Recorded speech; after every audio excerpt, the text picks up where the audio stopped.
আসসালামু আলাইকুম। আলহামদুলিল্লাহ আমাদের আজকে আরো একটি নিউজিল্যান্ড স্কুলিং ভিসা ফ্যামিলি সহ আমরা সাকসেসফুলি অ্যাচিভ করেছি।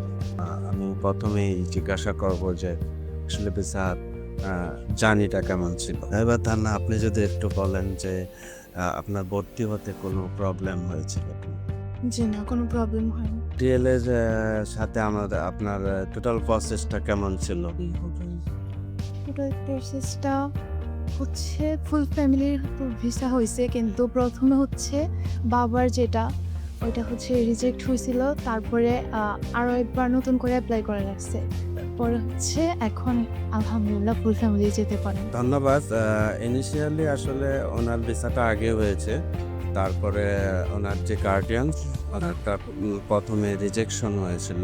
সো আমরা আবার এটাকে রিসাবমিট করে ইনশাআল্লাহ সাকসেসফুলি অ্যাচিভ করেছি। সো ফুল ফ্যামিলি সহ ওনারা যাচ্ছে। সো আরডিএল সম্পর্কে যদি কিছু বলতেন।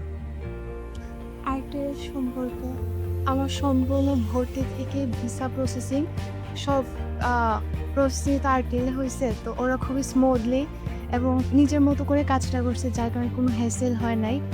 এখন আর্টেলকে বলার মতো শুধু ধন্যবাদ। সো আপনারাও যারা নতুন করে প্রসেস শুরু করবেন, আপনারা ইনশাআল্লাহ আরটিএল এর সাথে যুক্ত থাকেন। সো আপনি কি আপনার দর্শকের কিছু বলতে চাচ্ছেন? সবার উদ্দেশ্যে এটাই বলবো, নিউজিল্যান্ড স্কুলিং ভিসা অ্যাপ্লাই করার জন্য যদি আপনারা প্রসেসিং করতে চান, তাহলে আরটিএল এর পেজে নক করবেন অথবা সরাসরি অফিস ভিজিট করুন। ধন্যবাদ।